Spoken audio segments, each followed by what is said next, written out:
Bab 473. Pembagian keuntungan. Aku benar-benar tidak mengerti hal ini. Lin Hai memiliki kemampuan semacam ini, bahkan jika dia menjual obatan jadi sendiri, dia bisa menjadi orang terkaya di dinasti Daxia dengan cepat. Namun, dia malah memberikan lebih dari 90% keuntungannya kepada pemerintah. Apa sebenarnya yang dia inginkan dari semua ini? Apakah benar dia sepenuhnya melakukannya untuk dinasti Daxia, untuk pemerintah? Tidak hanya kepala-kepala keluarga besar ini yang tidak mengerti, bahkan banyak pejabat pemerintah pun tidak bisa memahami hal ini.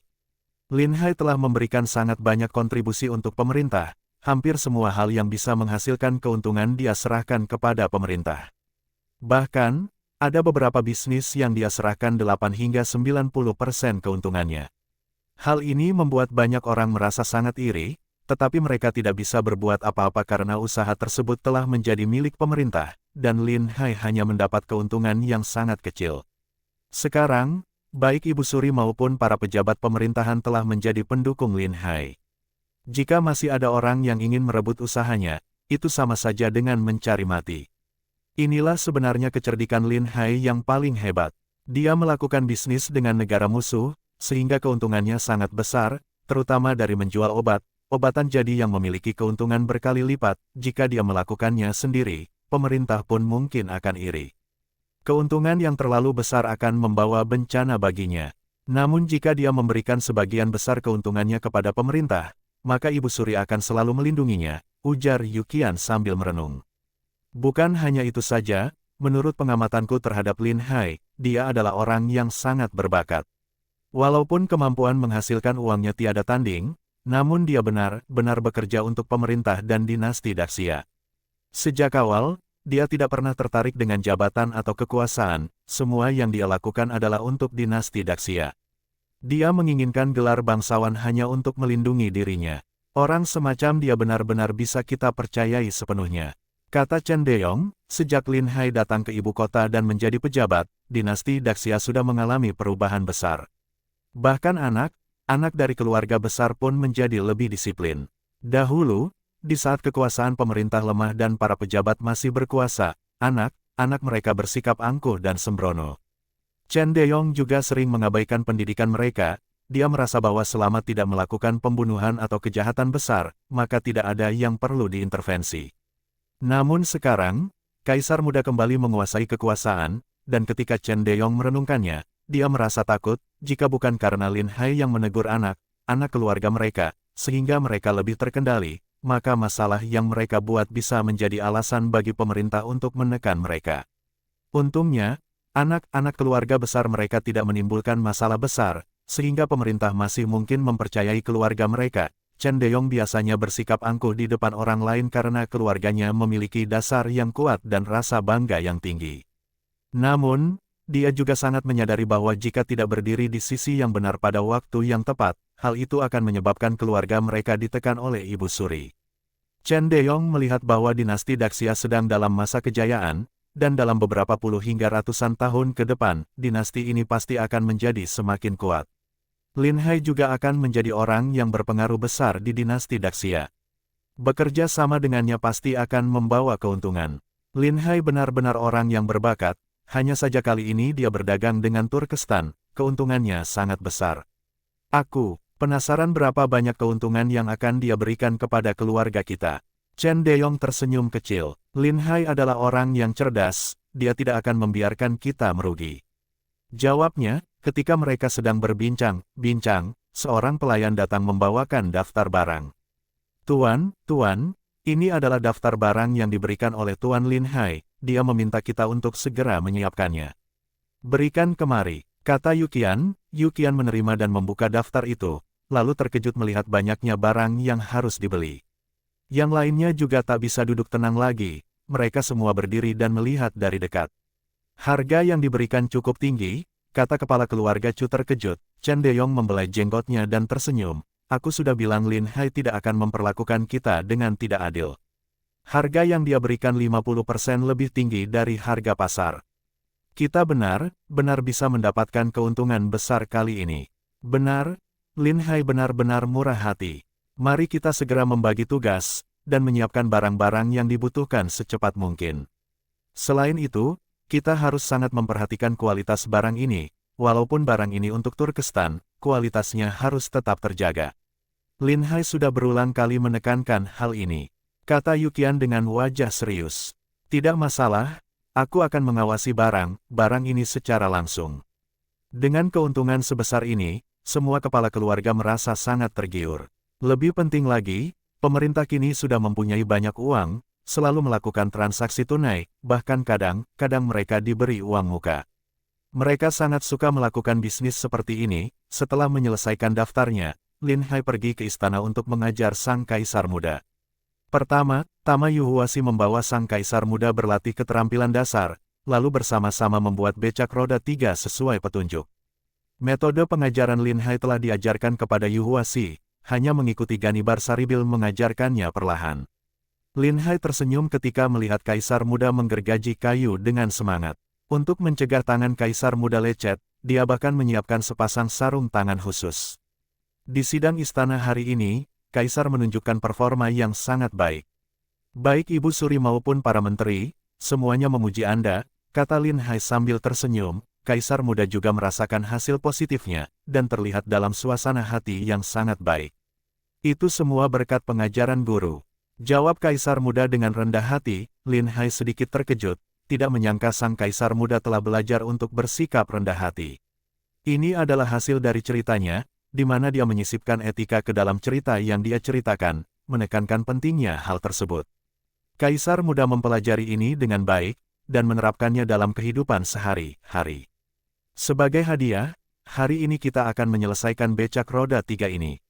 Mereka bertiga bekerja sama untuk menyelesaikan pekerjaan ini, dan tidak lama kemudian, becak roda 3 pun selesai. Mereka mengoleskan minyak pada bagian transmisi untuk mengurangi gesekan.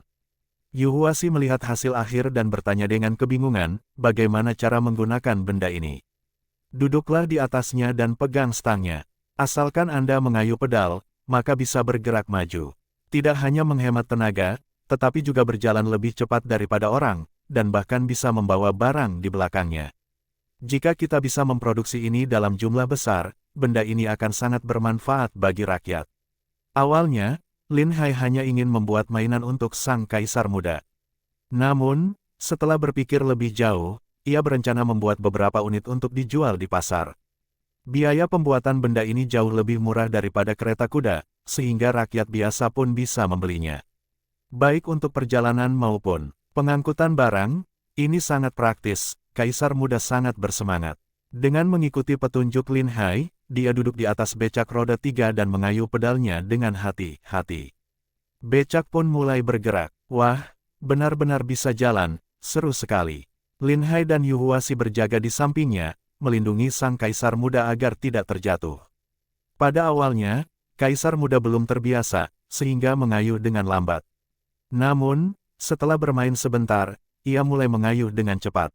Untuk mengikutinya, mereka bahkan harus berlari. Bab 474.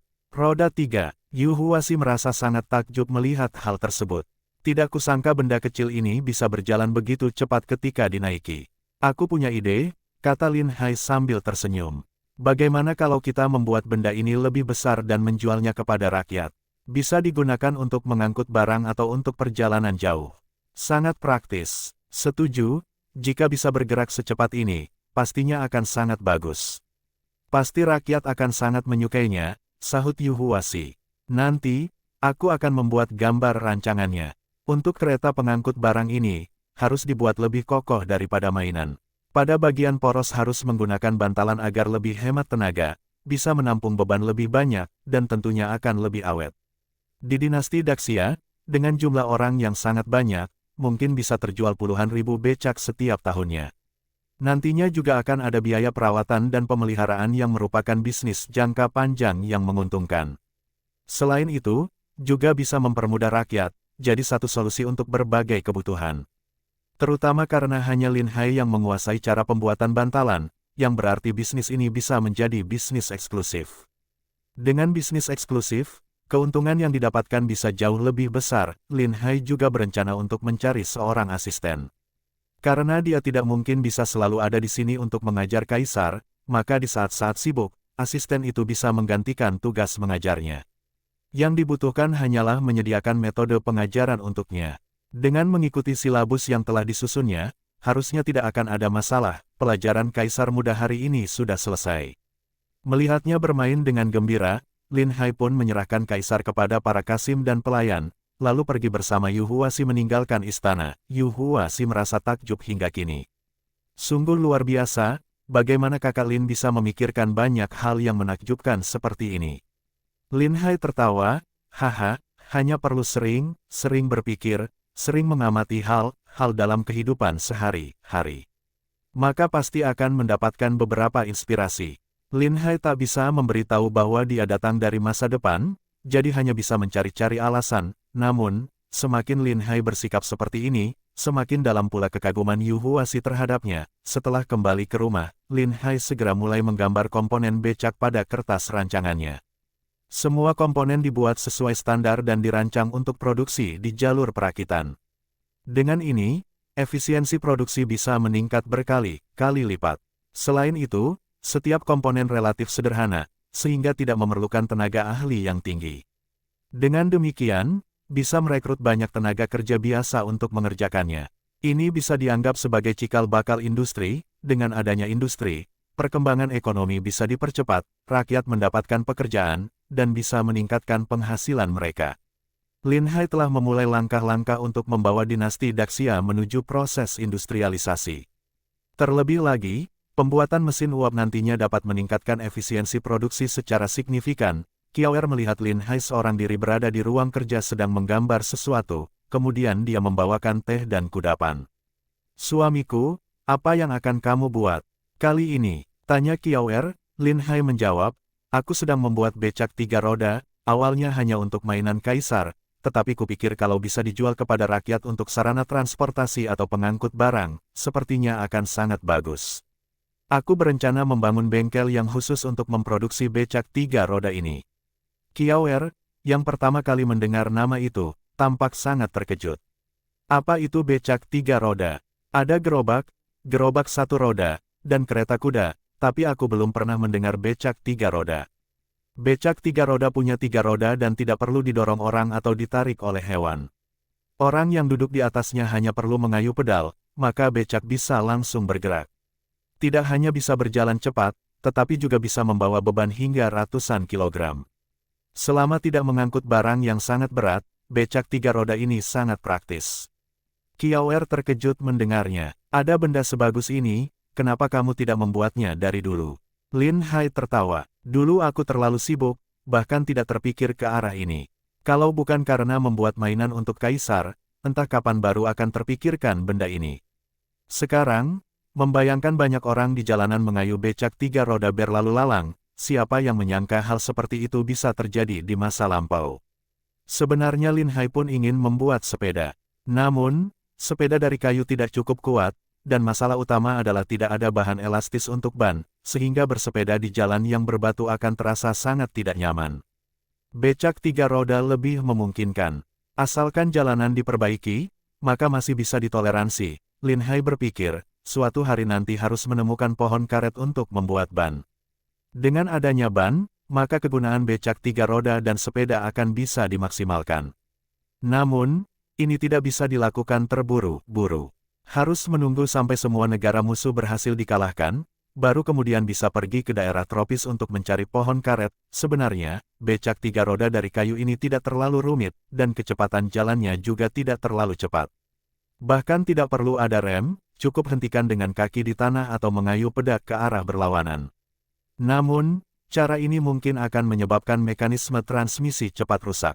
Karena semuanya terbuat dari kayu, bila terjadi benturan besar, kayu mungkin akan pecah. Untuk menghemat biaya, saat ini masih belum bisa menggunakan komponen dari besi, sehingga harus membuat gigi transmisi lebih besar. Asalkan penggantian komponen mudah dan murah, kekurangan tersebut tidak akan menjadi masalah besar. Lin Hai melanjutkan menggambar rancangan hingga larut malam, dan akhirnya selesai. Keesokan harinya, ia memanggil para pengrajin di bengkel. "Ini adalah barang yang akan kita buat nanti. Jika kualitasnya bagus, pasti akan laris di seluruh dinasti Daxia. Semua bahan dan ukurannya sudah aku tandai dengan jelas. Pastikan kualitasnya baik, kata Lin Hai sambil menyerahkan rancangan itu kepada mereka. Para pengrajin terkejut melihat bentuk yang aneh tersebut. Kereta macam apa ini? Tampaknya terlalu kecil dan tidak ada tempat untuk memasang hewan penarik, tanya salah seorang pengrajin tua dengan heran. Ini disebut becak 3 roda, tidak perlu hewan penarik. Orang yang menaikinya bisa mengendalikan arah dengan pegangan, dan mengagi pedal untuk menggerakkan becak. Bagian belakangnya bisa memuat barang. Meski beban maksimalnya hanya sekitar 4-500 jin, namun sangat fleksibel dan efisien untuk perjalanan, serta hemat tenaga dan cepat. Lin Hai menjelaskan dengan rinci kepada mereka. Beberapa pengrajin berpengalaman langsung mengerti setelah mendengarnya. Ada barang sebagus ini, sangat praktis. Bagi kami yang sudah tua dan kaki kurang kuat, membeli becak 3 roda seperti ini akan sangat membantu. Benar juga, di belakang bisa diduduki orang atau membawa barang, jauh lebih praktis daripada memikul barang dengan bambu. Terutama bagi para pedagang kecil yang berjualan di pinggir jalan, becak 3 roda ini sangat cocok. Karena pengalaman yang luas dalam kerajinan kayu, mereka langsung terbayang berbagai kegunaan becak 3 roda itu. Mereka sangat bersemangat, bahkan sebelum becak itu selesai dibuat, mereka sudah ingin memilikinya sendiri. Lin Hai tertawa dan berkata, kalau begitu, cepatlah buat sampelnya, jika tidak ada masalah, kita akan produksi dalam jumlah besar.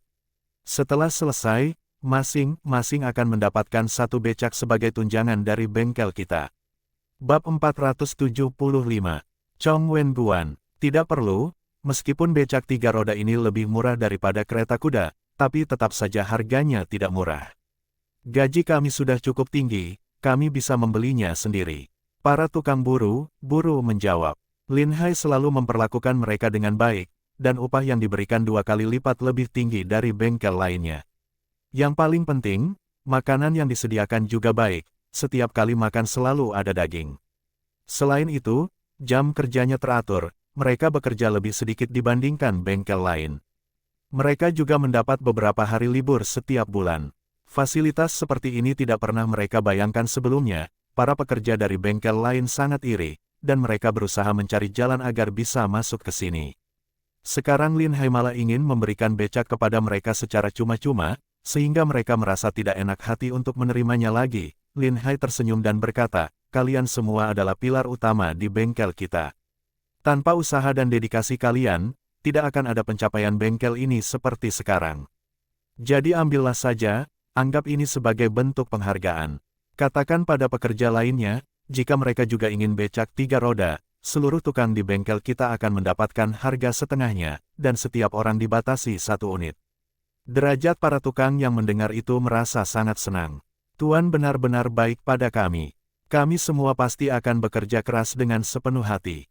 Lin Hai tersenyum dan berkata, para tukang di bengkel kita semua adalah orang-orang yang hebat, dan aku tahu itu. Aku percaya, jika semua bekerja keras, keuntungan bengkel ini pasti akan semakin besar. Saat tahun baru nanti, aku akan memberikan bonus yang lebih besar untuk kalian semua. Upah yang diberikan Tuan sudah cukup tinggi, tidak perlu menambah bonus lagi. Jika diberi terlalu banyak, aku takut bengkel lain akan iri. Jangan takut pada kecemburuan mereka.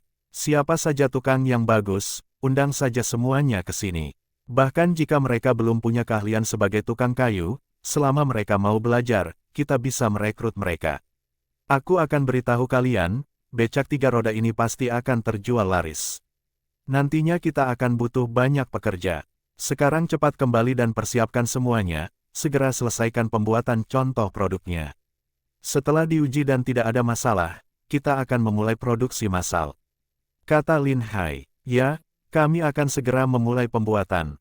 Jika banyak yang bekerja bersama, kami pasti bisa menyelesaikannya sore ini juga. Kata kepala tukang dengan cepat. Ada satu hal lagi, satu becak 3 roda membutuhkan 3 bantalan. Mintalah para pandai besi untuk membuatnya secara khusus dan pastikan mereka mendukung kita dengan sepenuh tenaga. Setelah memberikan instruksi, Lin Hai menyuruh para tukang kembali ke bengkel. Kemudian, ia menuju ke perpustakaan Chong Wen untuk menemui salah satu tokoh sastra terkenal, Tuan Wen. Sebagaimana kata pepatah, lebih baik menyelesaikan permusuhan daripada mempertahankannya. Setelah merebut posisi taisi mereka, para sarjana ini menganggap Lin Hai sebagai duri dalam daging mereka.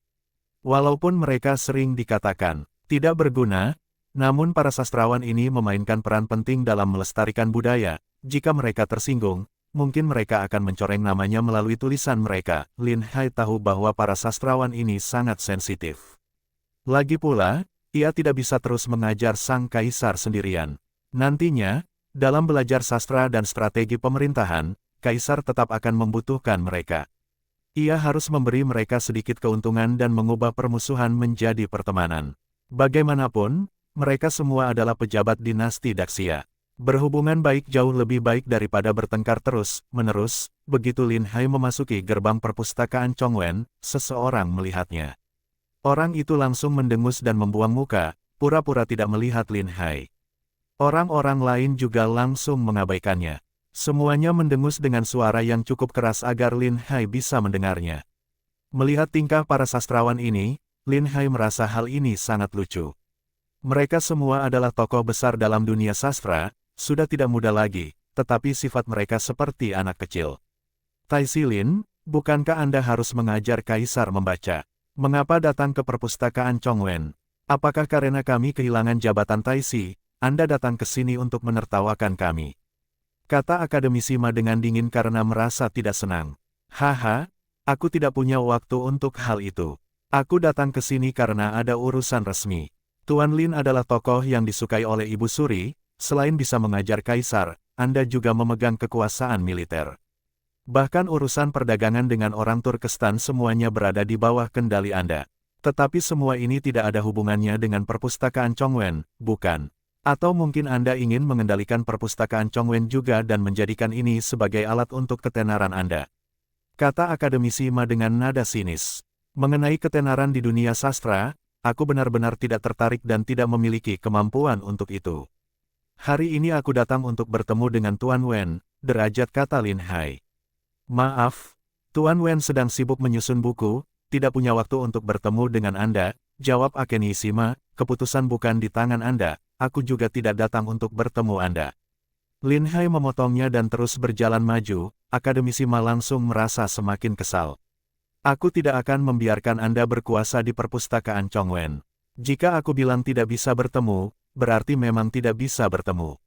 Ia segera berlari ke depan untuk menghalangi Lin Hai lagi. Perdebatan mereka menarik perhatian para pejabat lain, yang kemudian mengelilingi Lin Hai.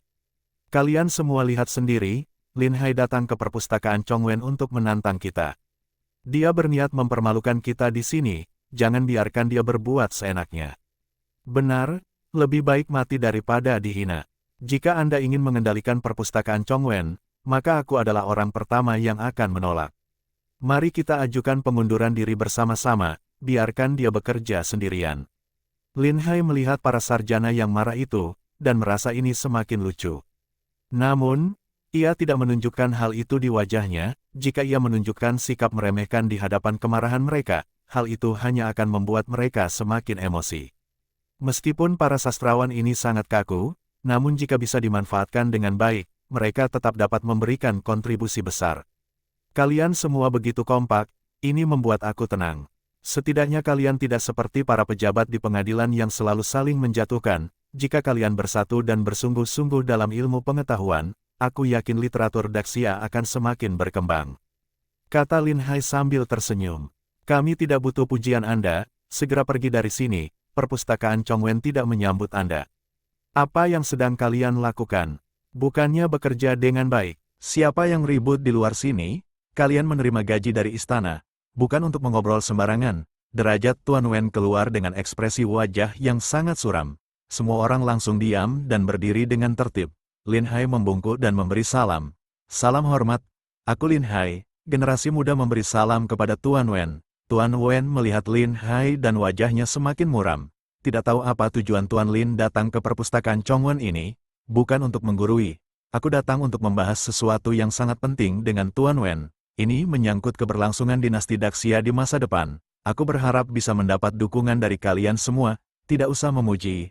Kami hanyalah sastrawan biasa yang hanya fokus pada ilmu pengetahuan. Urusan pemerintahan biarlah diurus oleh para pejabat istana. Haha, Tuan Wen sungguh rendah hati. Anda adalah tokoh sastra terbesar di Daxia, dan di bidang sastra, tidak ada yang bisa menandingi Anda. Tuan Wen tidak terpengaruh. Baginya, Jabatan Taisi yang sangat ia hargai telah direbut oleh Lin Hai. Pujian seperti ini justru terasa seperti ejekan. Tidak perlu berbasa-basi. Langsung katakan saja apa tujuan Anda ke sini. Di hadapan semua orang, kata Tuan Wen dengan dingin.